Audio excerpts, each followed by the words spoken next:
Depuis le début des temps, c'est dans la nature que s'est développée la vie. De graines en pistil, se sont ainsi multipliés les arbres, les forêts, les plantes et les fleurs, dont les espèces infinies se sont adaptées à chacun des sols et des climats de notre planète.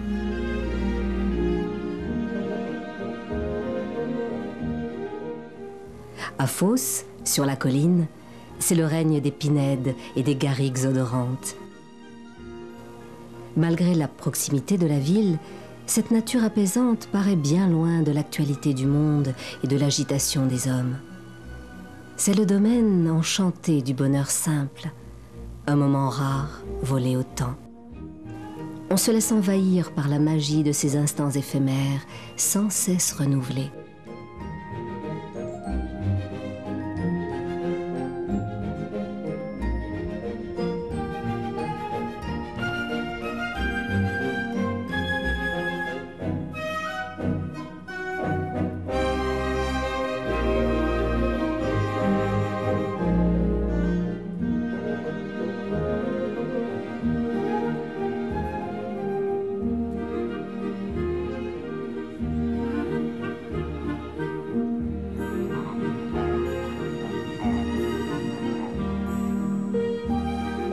Ici, l'essentiel prend tout son sens et on saisit la chance d'être si proche de cette vie hors du commun dont nous sommes dépositaires de la fragile beauté.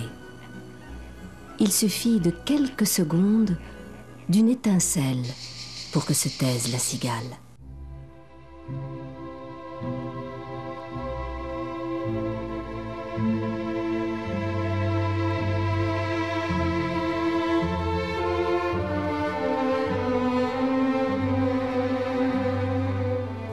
Le 8 juillet 2000, l'incendie a fait rage des heures durant.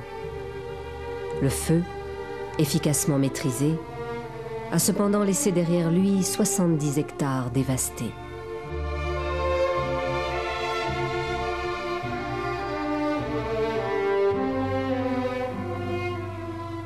Les belles et chaudes couleurs de l'été ont disparu.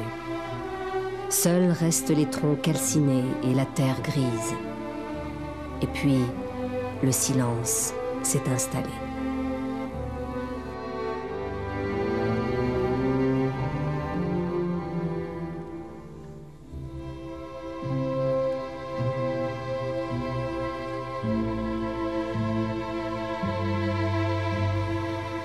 Avec un goût de cendre, c'est toute la dureté de nos sociétés modernes qui soudain s'impose.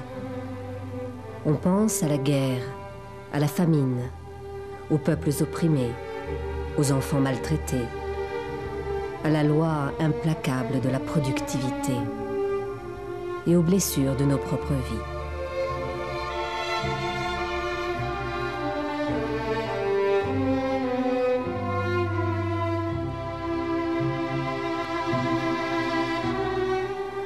Il en est ainsi de la longue histoire entre l'homme et la nature, faite au cours des siècles de nombreuses agressions, mais aussi d'une relation fusionnelle.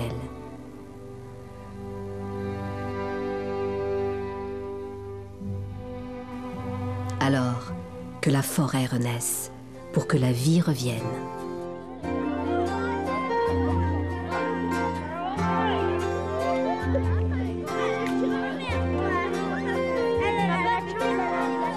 Les Phocéens ont entendu l'appel. Et petits et grands se sont mobilisés au secours de leur colline. L'exemple est symboliquement venu des enfants. Il leur faudra presque autant d'années pour arriver à l'âge adulte qu'il en sera nécessaire aux jeunes plants pour devenir des arbres.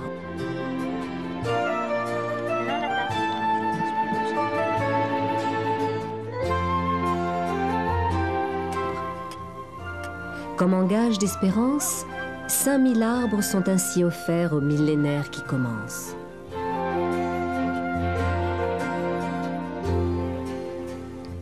Les noms des diverses essences sélectionnées sont à eux seuls autant de promesses pour les hommes, mais aussi pour les cigales, les papillons et les abeilles.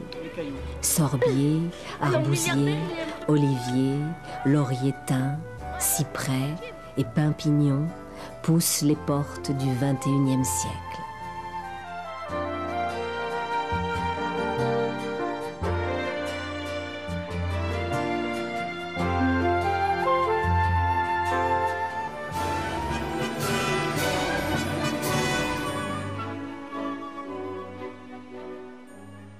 C'est le moment des vœux. Et quel meilleur messager que cette nature qui ouvre nos cœurs en inspirant le meilleur de nous-mêmes. Toute la beauté de la vie est là, depuis toujours et jusqu'à la fin des temps. Une nouvelle ère pointe à l'horizon, encore indistincte mais chargée de questions essentielles pour les prochaines générations. Sans connaître toutes les réponses, nous savons déjà cependant que le devenir des années 2000 dépendra pour une large part de la prise en compte et de la gestion de notre environnement.